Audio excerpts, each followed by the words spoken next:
Good evening students. हम भारत में स्थानीय प्रशासन पढ़ रहे हैं, जिसमें आज का हमारा टॉपिक है पंचायती राज संस्थाओं का कार्मिक प्रशासन।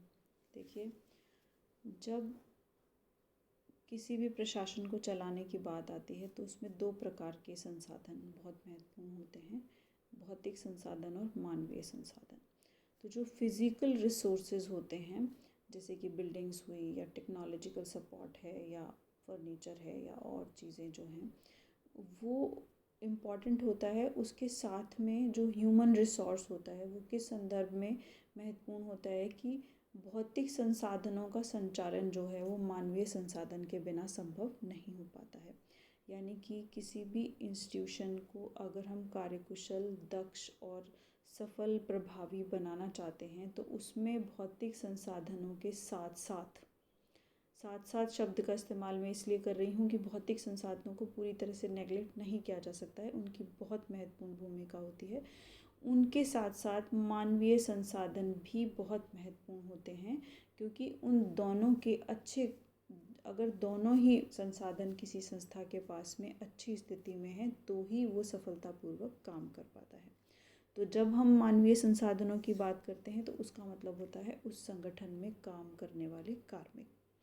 तो अगर हम ये बात करें कि पंचायती राज संस्थाएं कितनी सफल हैं, कितनी प्रभावी हैं, कितनी दक्ष है, कितनी कुशल हैं, क्या वो अपने उन परिणामों को प्राप्त कर पा रही हैं जिनकी कल्पना के साथ उनका गठन किया गया था, तो इसके लिए जो सबसे महत्वपूर्ण चीज़ होगी वो होगी कि क्या उनके पास वो मानवीय संसाधन, रिसोर्सेज अवेलेबल हैं भी या नहीं, जो उन भौतिक संसाधनों का उपयोग कर सकें जो कि इन संस्थाओं को, कार्यकरण को प्रभावी बनाने के लिए उनके पास होती हैं। तो अब हम सबसे पहले पढ़ेंगे कि पंचायती राज संस्थाओं में जो कार्मिक प्रशासन है उसकी आवश्यकता क्यों है। पहली बात, कार्मिक प्रशासन की आवश्यकता होती है उद्देश्यों की प्राप्ति में सफलता के लिए योग्य, कुशल और कर्तव्यनिष्ठ कार्मिकों की आवश्यकता होती है। यानी कि किसी भी संस्था के जो उद्देश्य होते हैं उनकी प्राप्ति के लिए उपलब्ध संसाधन, भौतिक संसाधन जो होते हैं उनका सदुपयोग सुनिश्चित करने के लिए हमें मानवीय संसाधन यानी कि कार्मिक प्रशासन की आवश्यकता होती है। इसके अलावा जो विभिन्न नीतियाँ, योजनाएं और कार्यक्रम किसी संस्था को दिए जाते हैं, उनके सफल और प्रभावशाली कार्यान्वयन के लिए भी हमें कार्मिक प्रशासन या मतलब कार्मिकों की आवश्यकता होती है। अब नेक्स्ट इसमें आता है पंचायती राज संस्थाओं में लोक सेवाओं का वर्गीकरण किस प्रकार से किया गया है। तो देखिए, पंचायती राज संस्थाओं में दो प्रमुख श्रेणियां होती हैं कार्मिकों की, प्रथम श्रेणी और द्वितीय श्रेणी। प्रथम श्रेणी से तात्पर्य होता है इसमें अखिल भारतीय सेवा यानी कि IAS और राज्य सेवाओं से प्रतिनियुक्ति पर जो अधिकारी आते हैं वो प्रथम श्रेणी में आते हैं। तो जो पंचायती राज की संस्थाएं हैं उनमें प्रथम और द्वितीय श्रेणी यानी कि फर्स्ट और सेकंड ग्रेड के जो ऑफिसर्स होते हैं, ज़्यादातर वो राज्य या तो अखिल भारतीय सेवाओं से या राज्य सेवाओं से प्रतिनियुक्ति पर, डेपुटेशन पर इन सेवाओं में काम करने के लिए आते हैं। दूसरी श्रेणी पंचायत समिति और जिला परिषद दोनों में श्रेणीबद्ध होती है। ज़्यादातर तृतीय और चतुर्थ श्रेणी यानी कि थर्ड क्लास और फोर्थ क्लास के जो पद होते हैं वो इस श्रेणी में आते हैं। अब देखिए, हम देखेंगे कि प्रथम श्रेणी में कौन कौन से पद आते हैं। तो जिला परिषद के जो CEO होते हैं वो जनरली इसमें काउंट किए जाते हैं। जिला परिषद के CEO कौन होते हैं? ज़्यादातर हमारे यहाँ जो नवनियुक्त IAS ऑफिसर होते हैं जिनका कि प्रशिक्षण पूर्ण हो चुका होता है और उन्हें कलेक्टर का पद नहीं दिया जाता, तो उस जो बीच का समय काल होता है उसमें कभी कभी उन्हें जिला परिषद का CEO बना दिया जाता है। इससे एक तो ये बेनिफिट मिलता है कि वो कलेक्टर के साथ रहते हैं, मतलब किसी ज़िले में कलेक्टर के साथ काम करते हैं तो उन्हें उस प्रैक्टिकल कार्यकरण का अनुभव भी मिल जाता है। और दूसरा, एक तरीके से ये उनकी मॉड्यूल ट्रेनिंग में भी हेल्प करता है। मॉड्यूल ट्रेनिंग का मतलब होता है कि किसी एक फील्ड में काम करने का, उसके प्रैक्टिकल एस्पेक्ट्स को समझने का अनुभव। तो ग्रामीण स्थानीय स्वशासन की संस्थाएं किस प्रकार से काम करती हैं, उनकी क्या समस्याएं हैं, उन्हें दूर करने के लिए किस प्रकार के एनवायरनमेंट को समझने की जो चीज़ें होती हैं, किस प्रकार से उन समस्याओं का समाधान किया जाना चाहिए, ये सारा का सारा उन्हें सीखने का मौका मिल जाता है। तो जिला परिषद के सीईओ ज़्यादातर वो अधिकारी होते हैं। जिला परिषद के सहायक सचिव ज़्यादातर सीनियर आरएएस ऑफिसर्स को बनाया जाता है। उसके बाद पंचायत समिति के विकास अधिकारी, पंचायत समिति के प्रसार अधिकारी और पंचायत समिति के लेखा लिपिक, ये तीनों जो पद हैं ये अलाइड आरएएस के थ्रू भरे जाते हैं। यानी कि जो आरएएस की परीक्षाएं होती हैं उनमें जो नीचे की जो कैटेगरीज होती है सर्विसेज की, उनमें इन अधिकारियों को भर्ती किया जाता है और फिर इन्हें डेपुटेशन पे पंचायती राज विभाग में काम करने के लिए भेज दिया जाता है।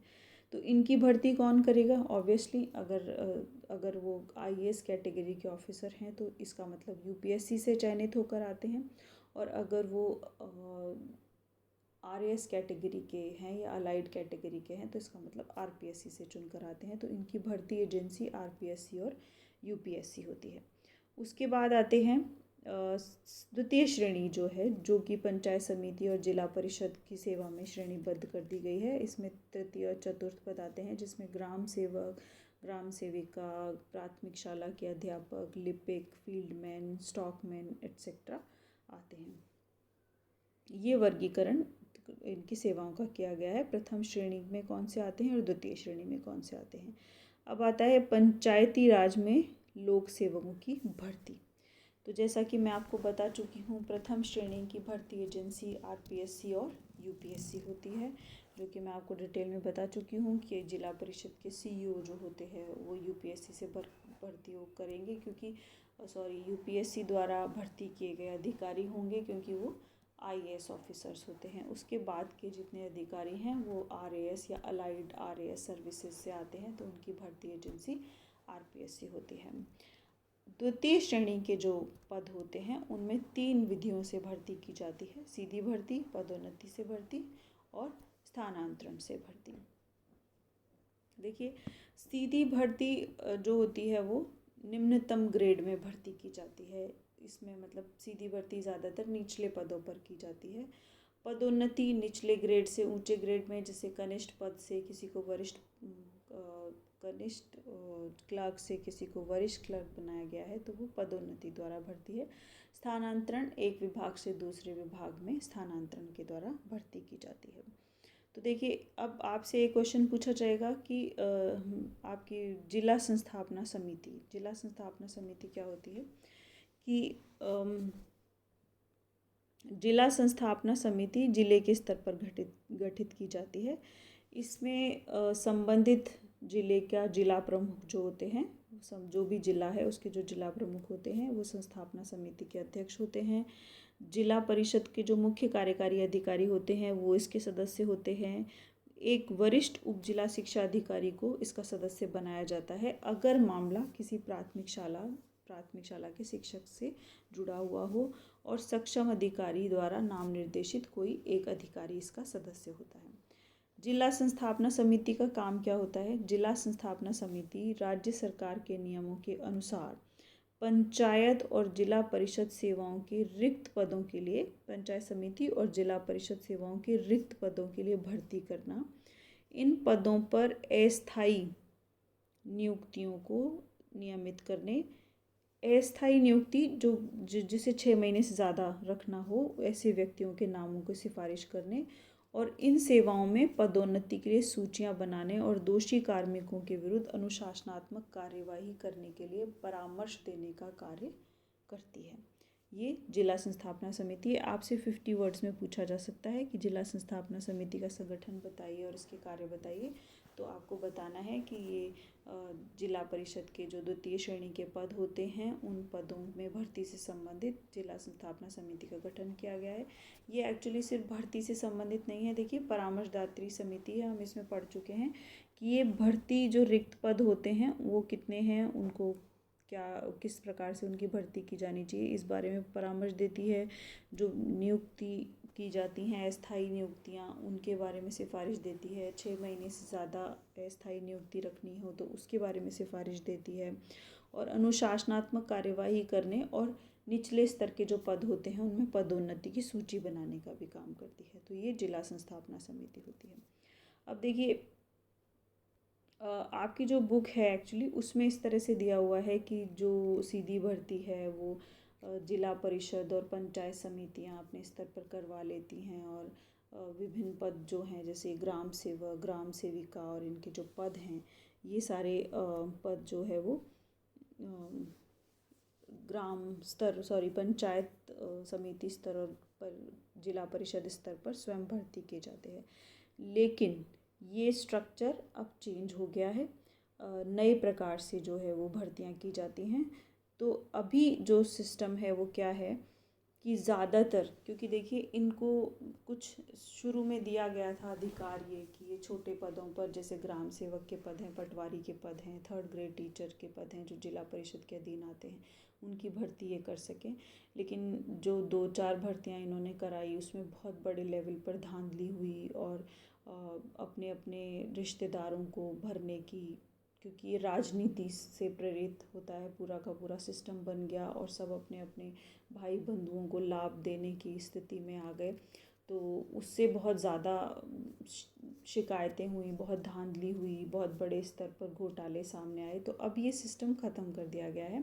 अब जनरली होता क्या है कि हर जो जिला परिषद होता है, पंचायत समिति होती है, उनके यहाँ जो भी वैकेंसीज़ निकलती हैं वो ग्रामीण पंचायती राज ग्रामीण विकास जो हमारे यहाँ मंत्रालय है, विभाग बना हुआ है पंचायती राज विभाग, वहाँ पर भेज दी जाती हैं और वो इनके लिए एग्ज़ाम कंडक्ट कराते हैं। जैसे कि हाल ही में ग्राम सेवक और ग्राम सेविकाओं के पदों पर भर्तियाँ हुई थी, 3-3.5 हज़ार पदों पर लगभग भर्ती हुई थी। तो वो एग्ज़ाम कंडक्ट उनके थ्रू करवाया गया था। और ये एग्ज़ाम कंडक्ट कराने के लिए हमारे यहाँ राज्य जो जूनियर अधीनस्थ मंत्रालय आयोग का गठन किया गया है, जिसे कि कर्मचारी चयन आयोग जिसे शॉर्ट में कहते थे, उसका नाम बदल कर थोड़ा मुश्किल सा नाम कर दिया है। देखिए मैंने नीचे के पेज में आपको मिलेगा, राजस्थान अधीनस्थ एवं मंत्रालयिक सेवा चयन बोर्ड, इसे बोलते हैं RSMSSB की स्थापना की गई है। तो इस बोर्ड के थ्रू ये परीक्षाएं कराई जाती हैं और उसके बाद कैडर वाइज इनको अलॉटमेंट दे दिया जाता है। मतलब जो कैंडिडेट हैं उनकी एक साथ भर्ती की गई, 3,000 3,500 ग्राम सेवक और ग्राम सेविकाओं की एक साथ भर्ती की गई। फिर उनसे पूछा गया कि प्रायोरिटी वाइज वो किस ज़िले में जाना चाहते हैं। तो 31 ज़िले थे, तो सब जैसे फर्स्ट में जयपुर जाना चाहूँ, फिर नागौर जाना चाहूँ, फिर जोधपुर, बीकानेर, तो मेरिट के हिसाब से फिर ये अलॉटमेंट कर दिए गए। तो ये ज़्यादा ट्रांसपेरेंट सिस्टम शुरू किया गया। उसी तरह से जो 3rd ग्रेड टीचर भर्ती होती थी ये RPSC के थ्रू कराई जाने लगी है।